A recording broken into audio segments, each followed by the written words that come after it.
রামানুজন সূত্র ব্যবহার করে C12 24 এবং C24 12 এর মান নির্ণয় করো। খুব সহজে এগুলা করার জন্য চেষ্টা করব ইনশাআল্লাহ।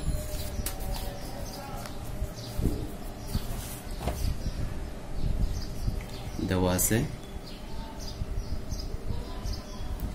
C12 24, এটার মান আমাদের নির্ণয় করতে হবে। আমরা জানি রামানুজন সূত্র হচ্ছে CNM is equal to summation D divides M, N mu Mobius function mu and divided by D into D, where N is equal to N, D is divisor, mu is Mobius function। তার আগে আমাদের জানা নিতে হবে Mobius function mu n is equal to 1 হবে যখন n এর মানটা 1, 0 হবে যখন n has a square factor অর্থাৎ বর্গ উৎপাদক থাকে। যেমন n এর মান যদি 2 হয় তাহলে 2 স্কয়ার যদি হয় আমাদের মানটা কত আসবে? 0 আসবে। আর -1 to the power k factor যখন n has k prime distinct prime, অর্থাৎ যদি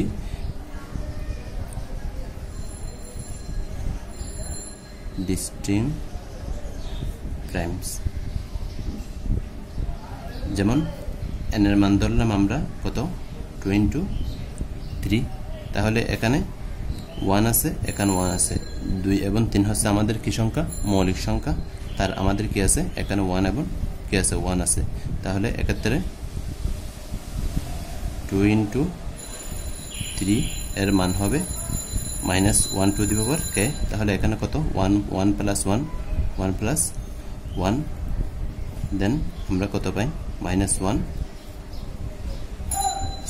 স্কয়ার, -1 স্কয়ার, তাহলে 1। আর যদি আমাদের থাকে n is equal to 2 into 3 into 5, তাহলে এখানে কয়টা? 3টা, 1 1 1। তাহলে Mobius function mu 2 into 3 into 5, তাহলে এখানে কয়টা প্রাইম আছে? আমাদের 3টা primes, and has distinct primes। তাহলে আমাদের এখানে মান হবে -1 to the power k, 1 plus 1 plus 1, তাহলে কত? 3, তাহলে -1।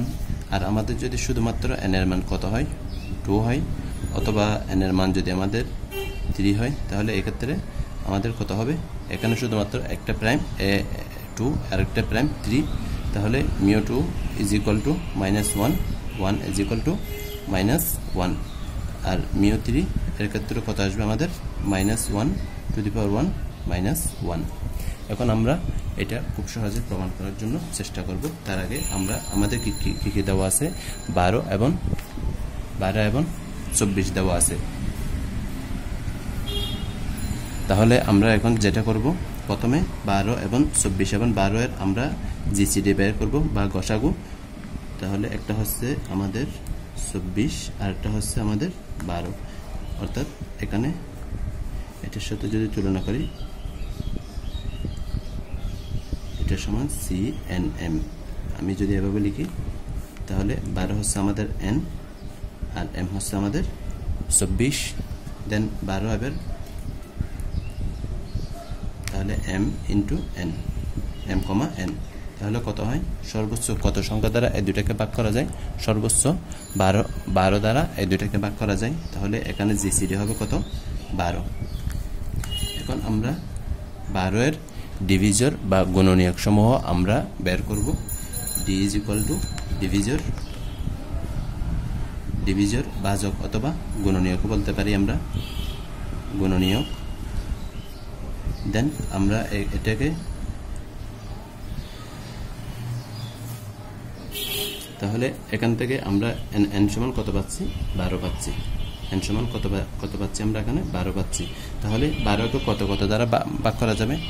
1 দ্বারা করা যাবে, 2 দ্বারা করা যাবে, 6 2 12, 3 দ্বারা করা যাবে, 3 4 12, 4 দ্বারা করা যাবে, 3 4 12, 6 দ্বারা 12, 12 কে 12। তাহলে এই সংখ্যাগুলো ছাড়া আর ভাগ করা যায় না। এখন আমরা বের করছি কি? বের করছি শুধুমাত্র ডি। যখন আমরা বের করব n divided by d, that means n divided by d means এটা লাগবে না, আমি এমনি লিখতেছি 12 divided by এই সংখ্যাগুলো না। তাহলে এই সংখ্যাগুলো ধরে আমরা যদি ভাগ করি, 1 দ্বারা ভাগ করলে আমরা কত পাই? 12। 2 দ্বারা ভাগ করলে 12 কে আমরা পাই 6। 3 দ্বারা ভাগ করলে 12 কে আমরা পাই 4। 4 দ্বারা ভাগ করলে 12 কে আমরা পাই 3। 6 দ্বারা 12 কে ভাগ করলে আমরা পাই 2। 12 দ্বারা আমরা ভাগ করলে আমরা পাই কত? 1। এখন আমরা যে জিনিসটা আমরা লক্ষ্য করব, খুব বেশি খেয়াল রাখবো, সেটা হচ্ছে আমরা জানি we have Ramanujan formula, we have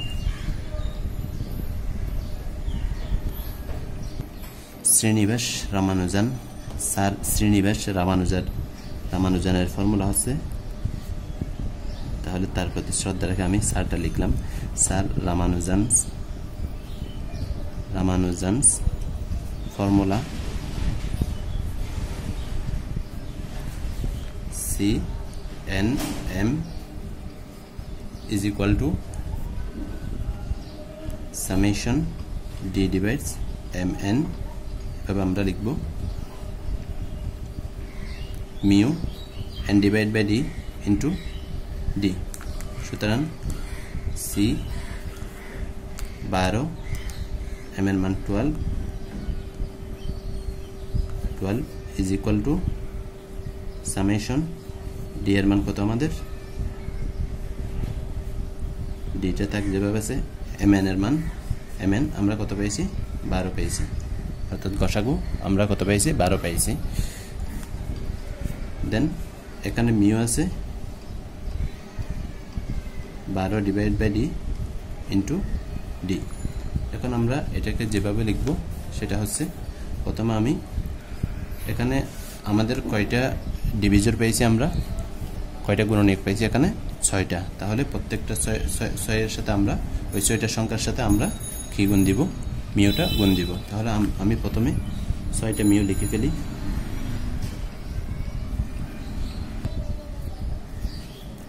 একটা, দুইটা, তিনটা, চারটা, পাঁচটা, প্লাস 6টা লিখলাম আমরা। তাহলে এখন আমরা 12 ডিভাইড বাই ডি এর মানগুলা প্রথমে বসাই দিব। 12 ডিভাইড বাই এর মানগুলা প্রথমে বসাই। 12 ডিভাইড বাই ডি এর মানগুলো কত কত, অর্থাৎ n ডিভাইড বাই ডি এর মান 12, 6, 4, 3, 2, 1 বসাই দিলাম। আমি যেভাবে পড়তেছি এভাবে করার জন্য চেষ্টা করবেন। তারপর ডি এর মানগুলো আমরা বসাই দিব। 1, 2, 3, 4, 6, 12। এখন আমাদের কি আছে? মিউ 12 বাহিরে, মিউর বাহিরে যেটা আছে, ব্র্যাকেটের বাহিরে যেটা আছে ওটা নিয়ে আমাদের এখন টেনশনের কিছু নেই। প্রথমে আমরা মিউর ব্র্যাকেটের ভিতরে যেটা আছে ওটা নিয়ে আমরা কাজ করব। তাহলে মিউকে আমরা করতে পারি 2 স্কয়ার ইন্টু 4, তাহলে 3 ইন্টু 1 প্লাস মিউকে এই 6কে আমরা ব্যাঙ্কে লিখতে পারি 2 ইন্টু 3 ইন্টু 2 প্লাস 4কে আমরা লিখতে পারি 2 square into 3 plus mu into 3 4 plus mu into 2 into 6 plus mu into 1 into 12। তাহলে আমাদের এটা হচ্ছে এলএন। আমি এভাবে লিখলাম আর কি, একটু জায়গা সংকলনের জন্য। তাহলে আমি প্রথমে কি বলছিলাম n has a square factor, তাহলে তার মানটা কত হয়ে যাবে 0 হয়ে যাবে। তাহলে mu a square factor, তাহলে mu 2 square into mu 3, তাহলে এটা কত আসবে 0 আসবে, 0 বসাই দিলাম। এখানে কত আছে, এখানে 2 প্রাইমস, কয়টা প্রাইম নাম্বার আছে এখানে, দুইটা, একটা 2 আর একটা 3, তাহলে এটা কত আসবে -1 to the power 1 2 1 1, তাহলে কত, আচ্ছা আমি ভেঙ্গে লিখি 2, এখানে স্কয়ার ফ্যাক্টর আছে, স্কয়ার ফ্যাক্টর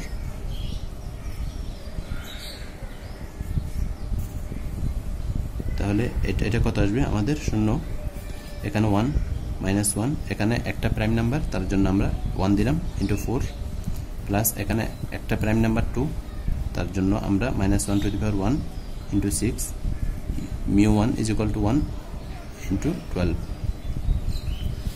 তাহলে এখন আমরা মানগুলো বসাই, এখন আমরা মান নির্ণয় করি।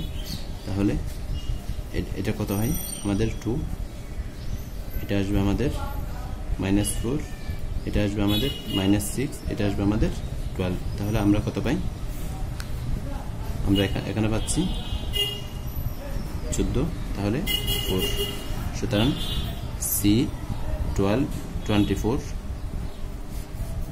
is equal to আমরা কত পাই 4 পাই।